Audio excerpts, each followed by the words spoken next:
네, 아주 고백이 멋있습니다. 나는 주의 자녀요. 우리가 오늘 이곳에 모인 것은 하나님의 은혜고 주님의 자녀이기 때문인 줄로 믿습니다. 네, 우리 오랜만에 만났는데 우리 옆에 분하고 인사하겠습니다. 다시 만나서 반갑습니다. 네, 여러분 정말 반갑습니다. 보고 싶었습니다. 네, 오늘이 5월 5일입니다. 그죠? 5월 5일은 어린이날인데 이렇게 비가 오면 이제 부모님들은 휴가를 얻은 겁니다. 네, 작년에도 비가 왔어요. 찾아보니까 작년에는 올해보다 비가 더 많이 왔더라고요. 집중호우. 그러니까 2년 연속 아이들은 절망하고 있고 우리 부모들은 감사와 찬송이 입에서 나오죠. 휴가입니다, 휴가. 네, 오늘 어린이 주일이어서 조금 관련된 본문을 살펴보기를 원하는데, 먼저 우리 부모 세대 분들에게 한번 여쭤보고 싶은 게, 여러분은 평균 약 한 주 동안 자녀들과 함께하는 시간이 얼마 정도 되십니까? 그러니까 자녀와 시간을 얼마나 같이 보내십니까? 한번 생각해 봐 주시길 바랍니다. 이렇게 같은 공간에 있는 거 말고 의미 있는 자녀들과 대화를 하거나 데이트를 하거나 이렇게 의미 있는 시간을 보내는 그 시간을 말하는 것입니다. 한 주간에 대략 어느 정도 된다고 생각하십니까? 제가 어떤 책에서 읽은 내용인데 저는 이 내용 보고 깜짝 놀랐어요. 야, 이거 조심해야지 했는데 이게 잘 안 되더라고요. 그게 뭐냐면, 이제 자녀가 어렸을 때 저희 아이들도 그러는데 막 놀아달라고 합니다. 보면 제일 먼저 하는 게 아빠 놀아줘예요. 근데 제가 그때마다 미안해, 다음에 하자, 아빠 지금 바빠, 이렇게 자녀가 어렸을 때 놀아달라고 부모에게 요청할 때 그때마다 부모가 바빠서 자녀와 놀아주지 않으면 이제 나중엔 이게 거꾸로 된대요. 이제 자녀가 장성해서 이제 부모가 자녀를 찾을 때 자녀가 뭐라 그러냐면, 죄송해요, 저 바빠서 시간이 없습니다, 이렇게 반대로 된대요. 그래서 자녀가 어렸을 때 놀아달라고 할 때 그때 잘 놀아줘야 나중에 자녀가 부모를 잘 놀아준다고 그렇게 얘기하더라고요. 아닌 게 아니라 너무 바쁘죠. 우리 부모들도 바쁘고 초등학교인 아이들도 얼마나 바쁜지 몰라요. 대학생들도 바쁘고, 어쨌든 가족 전 구성이 다 바쁘다 보니까 또 미숙하고 잘 몰라서 이 자녀의 양육권, 자녀의 교육권, 자녀의 지도권을 지금 우리 부모들이 뭐에 다 뺏기고 있냐면, 잘 보면 핸드폰하고 태블릿 PC에 이 부모들이 다 그 시간을 다 빼앗기고 있어요. 소통이, 진지한 소통이 대부분의 부모 자식 사이에서는 거의 끊겼을 것 같아요. 진지한 소통, 그냥 밥 먹었니? 이런 거 말고 진지한 소통, 고민이 뭐야? 요즘에 무슨 문제가 있어? 이런 진지한 소통은 거의 찾아보기가 쉽지 않습니다. 전국에 있는 아이들 거의 대부분이 그냥 핸드폰과 태블릿 PC에 목을 메고 있는 한국의 현실입니다. 자녀가 부모와 사랑을 나눠야 할 정말 귀한 시간들을 그냥 기계에게 상당 부분 빼앗기고 있는 것입니다. 우리 여러분들 어떠십니까? 여러분들은 자녀들과 소통이 좀 원활하십니까? 진지한 소통. 지금 저희 가정도 그렇고 대부분의 가정들이 이 소통이 단절되는 위기입니다. 여러분, 소통이 단절되는 것은 그냥 말이 쉽지 정말 위기입니다. 자녀가 무슨 생각을 하고 있는지, 부모가 무슨 마음을 가지고 있는지 전혀 알질 못해요. 근데 가족이에요. 근데 부모와 자녀입니다. 그냥 같은 공간에만 함께 공유하고 있는 그런 가족의 위기적인 모습들이 많고요. 또 핸드폰과 태블릿 PC뿐만이 아니에요. 지금 그리스도의 가정에 이 세속화의 물결이 깊숙이 들어왔어요. 그러다 보니까 정말 지금 자녀를 키우는 문제가 여간 어려워요. 그죠? 쉽지가 않습니다. 정말 위기 중에 위기예요. 자, 이런 시기를 살아가는 우리 부모 세대들, 우리 부모들이 자녀를 어떻게 양육해야 되는지 오늘 살펴보고, 우리 부모들이 반드시 갖춰야 될 신앙이 있다면, 이 시대 자녀들에게 전수해 줘야 될, 반드시 갖춰야 될 신앙이 있다면 그게 무엇인지 오늘 한번 본문 말씀을 통해서 살펴보도록 하겠습니다. 우리 2절에서 4절 말씀을 다시 한번 읽도록 하겠습니다. 시작. 그 여자가 임신하여 아들을 낳으리니 그가 잘생긴 것을 보고 석 달 동안 그를 숨겼으나 더 숨길 수 없게 되매 그를 위하여 갈대 상자를 가져다가 역청과 나무진을 칠하고 아기를 거기 담아 나일 강가 갈대 사이에 두고 그의 누이가 어떻게 되는지를 알려고 멀리 섰더니. 아멘. 오늘 우리에게 주시는 이 말씀을 통해서 우리에게 주시는 하나님 메시지 첫 번째는 이것입니다. 부모는 때가 되면 자녀를 하나님 손에 맡겨드려야 된다는 것입니다. 오늘 본문의 표현으로 빌려서 얘기하자면 부모는 하나님을 신뢰함으로 때가 되면 갈대 상자를 띄워야 된다는 거예요. 신앙의 독립을 진행해야 된다는 얘기입니다. 부모가 해야 할 가장 위대한 일, 그것은 하나님의 뜻대로 자녀를 낳고 하나님의 뜻대로 자녀를 기르고 때가 되면 하나님 손에 자녀를 맡겨드리는 거. 이게 정말 멋있는 부모고 정말 위대한 부모의 모습이에요. 자녀가 신앙을 독립할 때가 되면 부모는 믿음으로 일어서야 돼요. 믿음으로 하나님 두 손에 자녀를 맡겨드려야 되는 것입니다. 그런데 쉽지가 않아요. 자녀를 보면 참 이 부모의 마음이 지켜주고 싶고, 이 자녀를 신앙의 독립을 시키기에, 이 자녀를 독립을 시키기에 뭔가 이 부모는 마음이 놓이지 않을 때가 있어요. 그래서 자녀를 끝까지 붙들고 계시는데 오히려 위험해요. 여러분이 자녀들을 붙들고 있는다 해도, 여러분이 품 안에 품는다고 해도 품어지지가 않을 겁니다. 잡혀지지가 않을 거예요.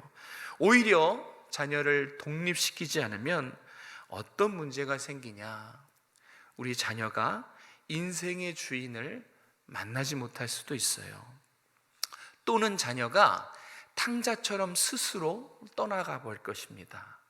부모가 아무리 만류해도 부모를 뿌리치고 자녀가 스스로 떠나가는 거예요. 그러면 어떻게 될까요? 아직 분별력이 갖춰지지 않고 아직 신앙이 튼튼하지 않은 상태로 자녀가 부모의 만류에도 불구하고 뿌리치고 신앙의 독립을 한다면, 부모의 품을 떠난다면 셋 중에 하나입니다. 방황, 방탕, 돌아오지 않는 것. 이 셋 중에 하나가 될 거예요. 오늘 말씀에 귀 기울이시기 바랍니다. 오늘 모세의 엄마 요게벳이 모세를 낳고 3개월 동안, 약 100일이죠, 숨기고 기릅니다. 이유는 1장 22절에 가서 보면 알 수 있어요. 당시에 애굽의 왕이 이 히브리 민족이 점점 더 수가 불어나고 또 강성해지니까 그것을 막으려고 합니다. 그것을 막는 방법이 인구 억제 정책이었어요. 인구를 억제하는 거예요. 더 불어나지 않도록. 근데 그 방법이 참으로 잔인했어요. 잔악했습니다. 남아를 학살시키는 거예요. 2살 미만의 아이가 태어나면 어떻게 해요? 무조건 나일 강가에 던져버리는 이 남아 학살 정책을 실시했기 때문에 이 요게벳은 어떻게든 목숨 걸고 이 모세를 100일 동안, 3개월 동안 숨겼어요. 그런데 이제 감시가 점점 좁혀오고 포위망이 점점 좁혀오면서 이제 더는 숨길 수 없게 된 것입니다. 그래서 모세의 엄마 요게벳이 선택한 것이 뭐냐면 갈대 상자입니다. 이 갈대 상자를 만들고 여기에 나무진과 역청을 질러서 물이 새지 않도록, 그리고 거기에 모세를 누이고 나일 강가에 띄어보내는 거, 이거를 선택한 것입니다. 이 부모 마음이겠지만 이 노래도 있더라고요. 얼마나 그 부모의 마음이, 요게벳의 마음이 아프고 또 미어지고 아마 그랬을 것입니다. 근데 여러분, 우리가 이 부분을 한번 좀 집중해서 살펴볼 건데 이게 쉬웠을까 하는 겁니다. 그러니까 갈대 상자에 모세를 누여서 담아놓고 나일강에 띄워서 그 상자 바구니가 이 공주의 두 손에 안기기까지, 이게 확률이 얼마나 될 것 같습니까? 지금 우리가 2장을 늘 봐왔던 말씀이고, 그래서 무감각해질 수 있어요. 여러분, 생각을 안 해서 그렇지 지금 이 2장의 갈대 상자가 공주의 두 손에 이렇게 안겨지기까지, 이거 생각해 보면 이거 기적에 가까워요. 이건 절대 그냥 있는 일이 아닙니다. 먼저 이 공주가 나일 강가에 와야 됩니다. 그죠? 그런데 공주고 귀족은 나일 강가에 잘 안 와요. 나일 강가에 오는 때가 있는데 종교 행사를 할 때 나일 강가에 한 번 옵니다. 그리고 그때 이제 종교 행사와 관련된 목욕을 하는 거예요. 그러니까 지금 이 종교 행사도 고정적으로 있는 게 아니에요. 필요할 때 이따금씩 해요. 그러니까 이 기간을 맞추는 것은 정말 하늘의 별따기죠. 또 뭐가 필요하냐면 정확한 타이밍에 공주의 눈에 바구니가 띄어야 돼요. 그죠? 목욕하기 전에 또 목욕 다 한 후에 바구니가 떠내려가면 아무 소용이 없어요. 공주의 눈에 정확하게 이 바구니가 눈에 들어와야 돼요. 그러니까 날도 맞아야 되고 시간 타이밍이 정확하게 맞아 들어가야 돼요. 언제 할 줄 모르는데, 또 언제 목욕할 줄 모르는데, 또 종교의 행사가 점점 길어지면 그거 어떻게 맞춥니까? 이 두 가지만 하더라도 지금 이 2장의 사건은 거의 기적입니다. 불가능한 것입니다. 그런데 또 있어요. 자, 어찌해서 우연의 일치로 공주가 그 갈대 상자를 받았어요. 그럼 열겠지요. 그때 이 공주가 모성애를 느껴야 돼요. 이 우는 아기를 보고 연민과 동정을 느껴야 돼요. 근데 이것도 정말 따지고 보면 불가능해요.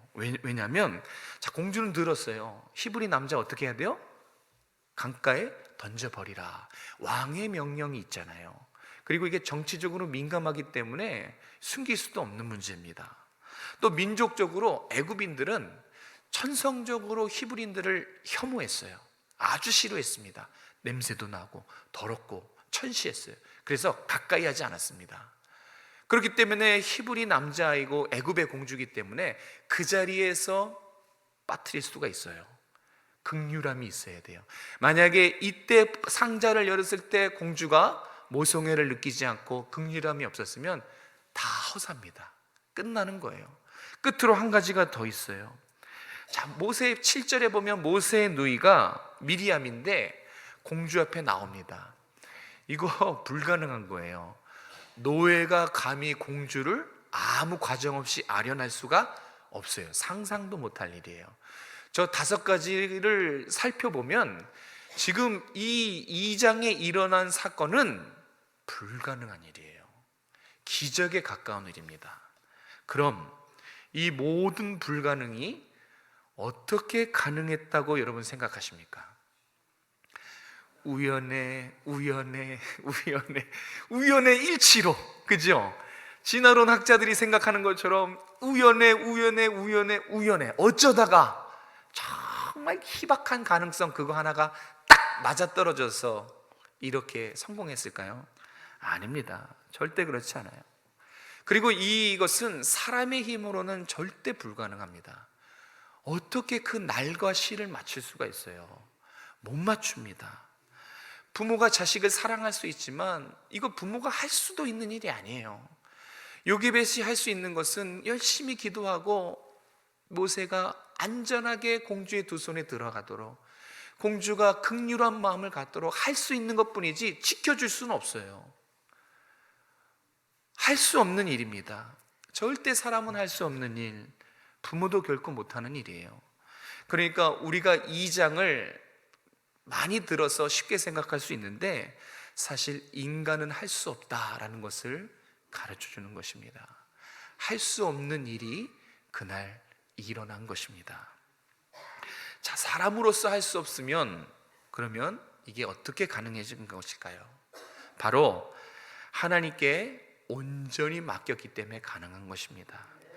이게 요게벳 부모의 신앙이었어요. 사람이 할 수 없고 도저히 불가능한 한 개의 일을 온전히 가능케 하시는 하나님께 맡겨드렸어요. 그 본문이 오늘 본문에 희미하게 남아 있어요. 어떻게 모세를 온전히 하나님을 신뢰함으로 맡겨드렸을까? 사실 그 내용이 숨어 있어서 찾기가 힘든데, 그러나 힌트가 있습니다. 2절입니다. 제가 2절 읽겠습니다. 그 여자가 임신하여 아들을 낳으니 그가 잘생긴 것을 보고 석 달 동안 그를 숨겼으나. 여기 힌트가 있어요. 힌트가 뭘까요? 일부에 들으신 분들은 아시겠죠? 이 잘생겼다라는 것입니다. 요게벳은 모세가 잘생긴 것을 본 거예요. 그런데 이 잘생긴 것의 의미가 우리가 알고 있는 그런 의미가 아니에요. 왜냐하면 신생아들은 태어나면 다 비슷해요. 그죠? 누가 나의 아기인지 분별하지 못하는 경우도 많아요. 그러니까 잘생겼다는 것은, 이건 모세가 뭔가 외관상 비주얼이 특출났음을 말하는 것이 아니에요. 다른 의미가 있어요. 그 의미가 신기하게 사도행전 7장 20절에 스데반의 설교에 나옵니다. 이 스데반이 잘생겼다는 의미를 우리에게 가르쳐 줍니다. 우리 사도행전 7장 20절을 같이 한번 읽겠습니다. 시작. 그때에 모세가 낳는데 하나님이 보시기에 아름다운지라 그의 아버지의 집에서 석 달 동안 길리더니. 아멘. 자, 여기서 잘생겼다는 의미가 바로 하나님 보시기에 아름다웠다는 거예요. 그냥 눈에 보이기에 외모가 특출났다는 것을 말하는 게 아니라, 지금 요게벳은 모세를 하나님의 시선으로 보는 거예요. 하나님의 계획 속에서 이 모세를 보는 것입니다. 아무것도 할 수 없는 핏덩이지만 하나님의 목적이 있다는 거예요. 아무것도 할 수 없는, 그냥 버려지면 죽을 수밖에 없는 핏덩이지만 하나님의 시선과 하나님의 기대와 하나님의 목적 속에서 본 거예요. 그거를 잘생겼다라고 표현한 것입니다. 이 하나님의 시선으로 아이를 보니까 자기 목숨을 걸고 지켜야겠는 거예요. 이 하나님의 계획 속에서 모세를 보니까 목숨을 걸고 갈대 상자에 담아서 불가능을 가능케 하시는 하나님 손에 온전히 맡겨드릴 수 있었던 것입니다. 우리 부모에게는 이런 신앙이 필요해요. 여러분의 안목으로 여러분의 집에서 놀고 있거나 취업 준비를 하고 있는 우리 자녀들이 한심하고 답답할 때가 있죠. 남들은 다 취업하는데 왜 너는 그렇게 하고 있니? 하면서 말은 못하지만 속으로 끙끙하면서 자녀를 볼 때가 있어요. 그 자녀들의 현실을 보는 것이죠. 제가 묻고 싶은 게 있어요. 여러분, 신앙의 부모인 여러분, 자녀의 무엇을 보십니까? 혹시 자녀의 성적을 보지 않습니까? 자녀의 미래를 보고 자녀의 건강과 직장과 형편과 자녀의 현실, 이거는 세상의 안목이에요. 믿음의 부모인 여러분께서 하시면 안 돼요. 여러분도 혹시 세상의 안목으로 그렇게 자녀의 현실과 자녀의 형편과 자녀의 직장, 자녀의 성적, 이렇게 자녀를 보고 계시진 않습니까? 우리는 신앙의 부모로서 우리의 자녀들을 하나님의 시선으로 봐야 돼요. 아니, 이제는 물러설 수가 없어요. 반드시 하나님의 계획 속에서 우리의 자녀들을 읽어내야 됩니다. 지금은 비록 내 눈에는 답답하고 불안하고 그렇게 연약한 우리의 자녀로 볼 수 있지요. 그런데 기도하세요. 기도하심으로써 자녀에게 걸고 있는 하나님의 기대, 자녀를 바꾸시고 고치시고 깎으시고 다듬으셔서 하나님의 일꾼 삼으셔서 세상에 하나님의 사람으로 사용하실 그 하나님의 안목과 하나님의 시선으로 여러분의 자녀를 다시 바라보시길 바랍니다. 그게 믿음의 부모예요. 여러분도 경험하셨을 거예요. 사랑할 수 있지만 책임져 줄 수는 없어요. 자녀가 안타깝고 답답하고 그래서 어떡할 겁니까? 대신 살아줄 수 있어요? 못 살아줘요. 사랑할 수 있지만 그 자녀의 인생을 하나하나 책임져 줄 수는 없어요. 부모의 한계입니다. 그런데 그 자녀를 하나하나 책임져 주실 수 있는 분이 계세요. 부모가 할 수 없어요. 하나님은 하십니다. 그래서 하나님께 자녀를 온전히 내어 맡겨 드리는 것이 부모가 할 수 있는 가장 위대한 일입니다. 이제부터는 자녀를 위해서 기도하세요. 여러분이 기도를 포기할 때, 여러분이 자녀를 위해서 기도를 쉴 때, 그때가 사실 끝난 거예요. 그게 정말 바닥입니다. 부모가 자녀를 위해 눈물로, 헌신으로 기도하면 하나님이 일하세요. 책임져 줄 수 없는 그런 자녀의 세미한 부분까지 하나님이 운행하시고 역사하시는 거예요. 그거를 볼 수 있어야 돼요. 그거를 볼 수 있으려면 기도를 멈추시면 안 돼요.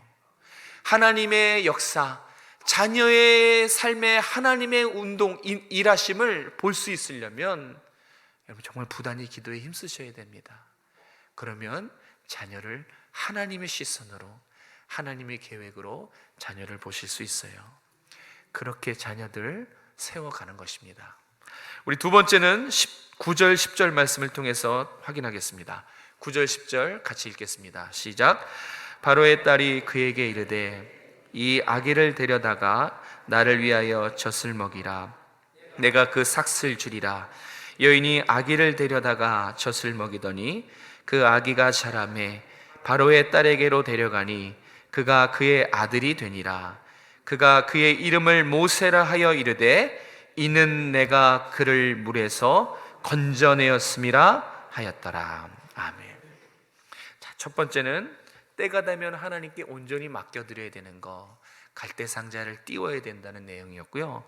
이 9절 10절에 우리가 기억해야 될 두 번째는 뭐냐면 하나님이 내 자녀의 주인이 되시고 하나님이 내 자녀의 인도자가 되신다는 것을 믿으라는 것입니다. 그럴 때 부모도 형통하고 자녀도 그 길이 형통한 거예요.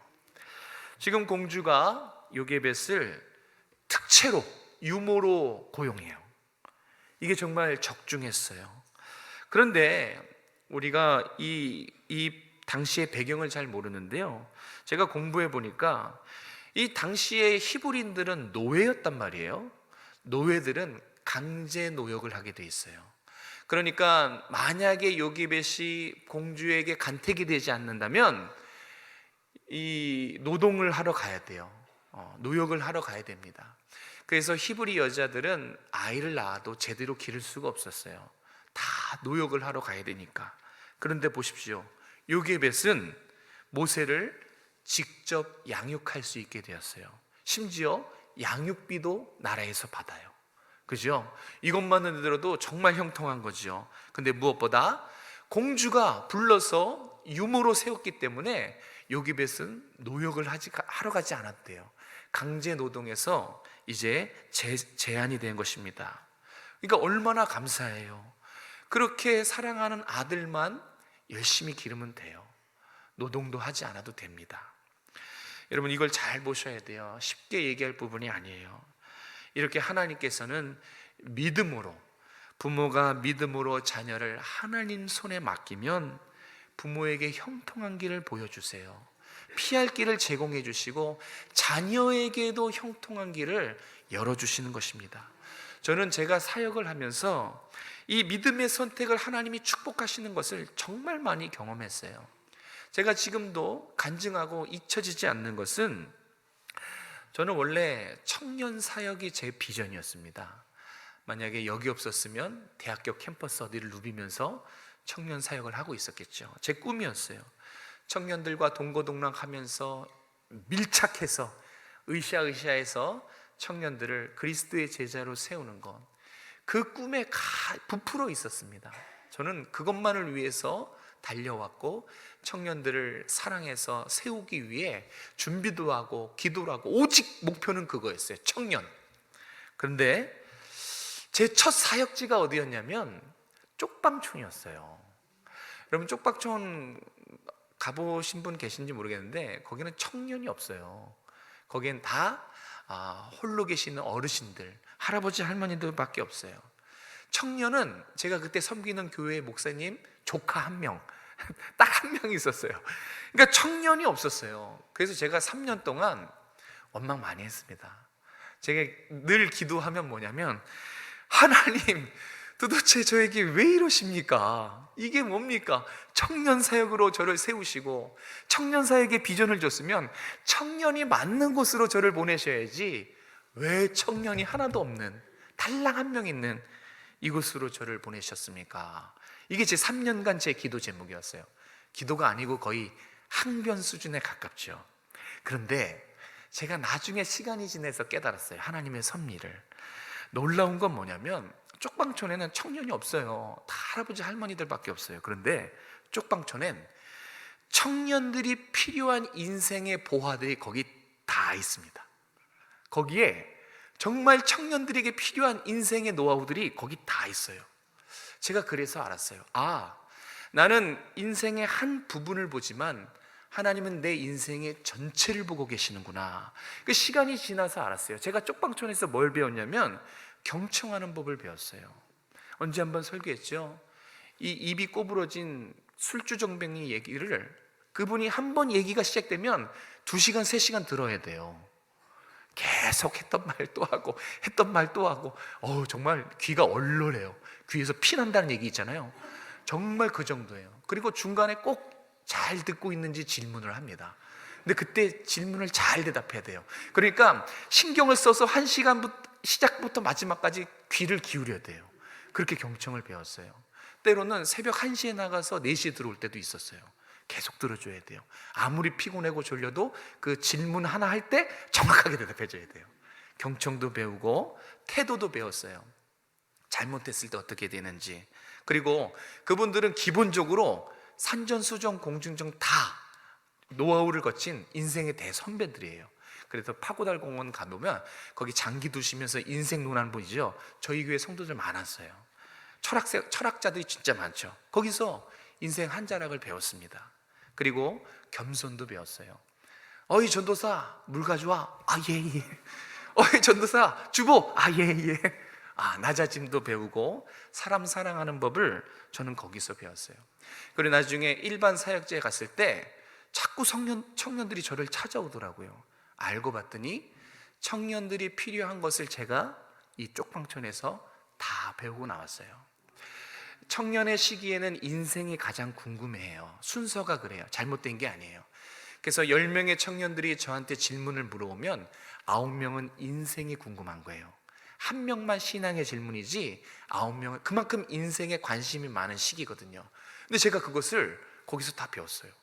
근데 저는 몰랐어요. 하나님 3년 동안 너무 죄송하더라고요. 이게 뭐예요? 왜 청년 사역자를 청년 없는 곳에. 그런데 하나님이 제 인생의 전체를 보고 그 순간 거기를 보내셨다고요. 그래서 제가 깨달은 게 있어요. 망치로 탁 얻어맞은 게 뭐냐면 나의 인생의 순간과 그 상황은 이해 안 될 수가 있어요. 하나님조차 제가 이해 안 됐어요. 하나님조차 이해가 안 되지만 그래도 하나님이 옳다. 그래도 하나님이 맞다. 제가 이걸 깨달았어요. 생각해 보니까 나는 나 자신을 잘 몰라요. 그리고 내 앞날은 더더욱 몰라요. 그런데 하나님은 나보다 나를 더 잘 아시고 내 앞날을 잘 아시고 그래서 하나님께 맡겨야 되는구나. 하나님께서 우리를 단련하십니다. 정금과 같이 사용하시기 위해서 단련하시고 우리의 자녀들도 그렇게 하시기 위해서 지금 준비하고 계시는 거예요. 그래서 부모들은 믿음을 가지셔야 돼요. 기도를 포기하시면 안 돼요. 끝까지 포기하지 않고 기도함으로써 하나님의 계획, 우리 자녀를 향한 하나님의 계획과 그 하나님의 뜻을 신뢰하셔야 됩니다. 그러기 위해서 부모가 반드시 먼저 붙잡고 있어야 되는 중요한 신앙이 있어요. 단연코 하나님의 주권 신앙입니다. 따라해 보십시오. 하나님 주권 신앙. 네, 하나님 주권 신앙을 붙들고 계셔야 돼요. 나는 하나님이 나의 주인이십니다. 하나님이 내 삶의 모든 걸음걸음을 인도하시는 분이십니다. 이 주권 신앙을 붙드셔야 돼요. 그래야 내가 아닌 하나님의 능력으로 온전히 나의 삶을, 나의 자녀의 삶을 살아갈 수 있는 것입니다. 그렇게 이 주권 신앙으로 자녀를 온전히 믿음으로 하나님 앞에 맡길 수 있는 것입니다. 10절에는 바로의 딸이 모세의 이름을 지어주는 장면이 나와요. 성경은 이것을 놓치지 않았어요. 이 장면을 통해서 우리에게 놀라운 하나님의 섭리를 알려주려고 하는 것입니다. 모세의 이름의 뜻이 나오죠. 물에서 건짐받았다. 다시 말해서 모세는 나일강에 던져질 운명이었어요. 기회조차 주어지지 않고 태어나자마자 버려질 비참한 존재였습니다. 그런데 건짐받았어요. 그래서 모세의 이름의 뜻은 하나님의 은혜로 살아났다. 결국 구원받은 존재라는 뜻입니다. 이때 공주가 고백한 말이 있어요. 10절에 나오죠. 내가 그를 건져내었다. 이 말은 지금 여러분에게 하시는 말이에요. 저는 이 부분이 되게 감동이 됐어요. 마치 살아계신 하나님이 이 말씀을 묵상하는 나에게 하시는 말씀 같았어요. 내가 너를 건져내었다. 그런데 정말 잠깐만 생각해도 하나님이 정말 사랑하는 우리에게 하고 싶은 메시지도 이거예요. 내가 너를 건져내었다. 내가 너를 건져내었다. 내가 너를 건져내었다. 내가 모세를 죽음에서 건져냈다는 거예요. 내가 모세의 주인이라는 것입니다. 마찬가지로 최은영, 내가 너를 죄와 사망에서 건져내었다. 너의 주인은 나다. 여러분에게도 하신 말씀이에요. 내가 너희를 죄와 사망에서 건져내었다. 내가 너의 주인이다. 잘 들으십시오. 하나님이 우리의 주인이시듯 하나님이 우리 자녀들의 주인이십니다. 하나님이 우리의 자녀들의 주인인 것을 잊지 마셔야 돼요. 우리 자녀들을 죄와 사망에서 건지실 수 있는 분도 하나님이시고, 이 타락한 세상의 문화에서 방황하는 자녀들을 건져내실 수 있는 분도 하나님이시고, 우리 자녀들을 이 수많은 세상의 중독 여기서 건져내실 분도 오직 하나님 한 분밖에 없다는 사실입니다. 부모 여러분, 자녀들의 상황을 보고 계시죠? 자녀들의 연약함이 눈에 들어오시죠? 그럴 때마다 오히려 세상의 눈은 감으시고 믿음의 눈을 떠서 하나님의 시선으로 자녀를 바라보시기 바랍니다. 그러면 답은 하나님밖에 없다가 나와요. 부모는 사랑할 수 있지만 책임져 줄 수는 없어요. 그런데 그래서 하나님 손에 맡겨드리기 위해서 기도하는 거예요. 하나님 손이 내 자녀의 삶에 움직이는 걸 보기 위해서, 믿음의 눈을 크게 뜨기 위해서 기도를 쉬지 않는 것입니다. 우리 자녀들 하나님이 주인 되실 수 있도록 여러분 끝까지 하나님의 시선으로 자녀를 바라보십시오. 우리 하나님은 절대 포기하지 않으십니다. 그건 여러분도 잘 아시지요.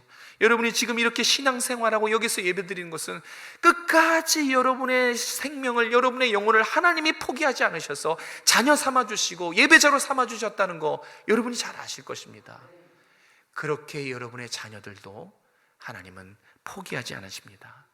하나님의 열심 대단합니다. 지칠 줄 모르는 그 하나님의 사랑이 우리 사랑하는 자녀들의 영혼을 깎으실 거예요. 다듬으실 거예요.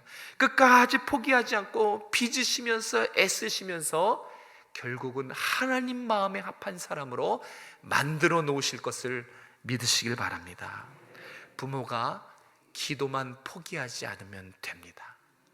여러분은 끝까지 기도의 싸움에서 밀리지 않으면 돼요. 우리 인정합시다. 우리 부모 여러분, 나의 자녀는 내가 잘 안다, 이거 틀린 거 인정하시고, 내 자녀를 가장 잘 아시는 분은 하나님이시다, 이거를 바꾸시기 바랍니다. 요괴배처럼 하세요. 여러분의 자녀를 온전히 주님께 맡겨드리십시오. 그래야 여러분의 자녀의 주인이 바뀝니다. 그래야 자녀가 인격적으로 하나님을 만나서 주인을 만나게 되는 거예요. 그렇게 여러분이 기도를 포기하지 않고 자녀를 위해서 기도할 때, 하나님의 계획과 시선으로 우리의 자녀를 바라볼 때, 마침내 여러분의 자녀가 하나님의 도구로 귀하게 이 세상 가운데 쓰임받을 수 있게 된다는 것입니다. 오늘부터 여러분이 힘써야 될 한 가지만 말씀드리고 마치겠습니다. 그것은 뭐냐면, 사랑하는 부모 세대 여러분, 여러분의 자녀들에게 이렇게 하십시오.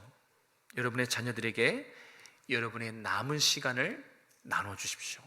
오늘부터 여러분의 시간을 자녀들을 위해 쓰셔야 됩니다. 여러분, 사랑하는 자녀들을 위해 진지하게 기도해 보신 적이 언제입니까? 여러분, 사랑하는 자녀들을 위해서 의미 있는 대화를 나눠본 적이 언제입니까? 마지막으로 자녀와 데이트한 적은 언제입니까? 까마득하시죠? 아주 오래된 과거입니까?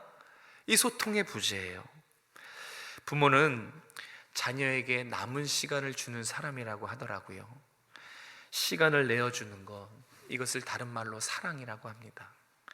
그 시간을 통해서, 자녀들과 함께하는 시간을 통해서 인생의 주인이 누구신지 가르쳐 주시기 바랍니다. 그리고 언제 한번 우리가 같이 고백했었던 것인데, 좀 자녀를 감동시키셨으면 좋겠어요. 자녀를 붙잡고 이렇게 말해주세요. 엄마가, 아빠가 이제 널 위해 목숨 걸고 기도할 거야. 사실 자녀 너무 듣고 싶은 말인데 부모가 못해요. 이제 나는 너의 현실을 보지 않을 거야. 하나님의 시선과 하나님의 계획으로 이제 너를 볼 거야. 이런 근사한 고백, 자녀 솔직히 듣고 싶습니다. 그리고 그렇게 말해 주세요. 그래야 여러분이 말했기 때문에 지키지 않겠습니까? 우리 자녀들, 저도 저희 부모가 살아계시고 부모에게 자녀지만, 우리 자녀들이 부모에게 진짜 원하는 것은 부모의 사랑입니다. 여러분의 사랑, 그 시간을 나눠주셔야 돼요. 그리고 여러분의 신앙이에요. 살아있는 신앙. 자녀들이 전수받고 싶은 것은, 그 영혼들이 전수받고 싶은 것은 신앙입니다. 흔들리지 않는 신앙. 이렇게 부모의 분명한 신앙으로 자녀가, 다음 세대가 세워지는 것입니다. 이제 여러분의 남은 시간을 자녀에게 쏟으시길 바랍니다. 대화를 요청하시고 기도하시면서 자녀들 보는 앞에서, 자녀들 보지 않은 뒤에서 그렇게 이제는 자녀들을 위해 여러분의 시간을 기도에 사용하시고, 또 자녀들과 의미 있는 대화를 나누시는 여러분 되셨으면 좋겠어요. 그랬을 때 자녀가 정상적으로 근사하게 하나님의 계획 속에서 세워질 것입니다. 기도하겠습니다. 살아서 역사하시는 자비하신 하나님, 오늘 우리 모든 성도들에게 귀한 말씀 주시니 감사합니다. 우리 부모들이 끝까지 자녀들을 위해 기도의 자리에 서겠습니다. 눈물의 기도를 포기하지 않겠습니다. 이제는 자녀들을 상황과 현실을 보는 것이 아니라 하나님의 계획 속에서 하나님의 시선으로 우리의 자녀를 볼 수 있는 믿음의 부모가 될 수 있도록 축복하여 주시옵소서. 우리 부모도 두렵습니다. 우리 부모도 정말 힘듭니다.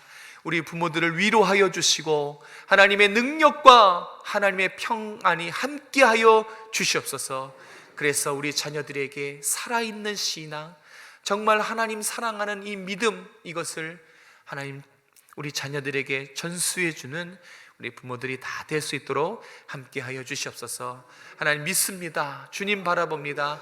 우리의 자녀들을 깎고 다듬고 만드셔서 빚으셔서 너무나 훌륭한 하나님의 제목으로 사용하실 것을 믿습니다. 하나님, 우리 부모들에게 믿음 더하여 주시옵소서. 다음 세대가 믿음의 세대로 세워질 수 있도록 허락하여 주시옵소서. 거룩하신 예수님의 이름으로 감사하며 기도드렸습니다.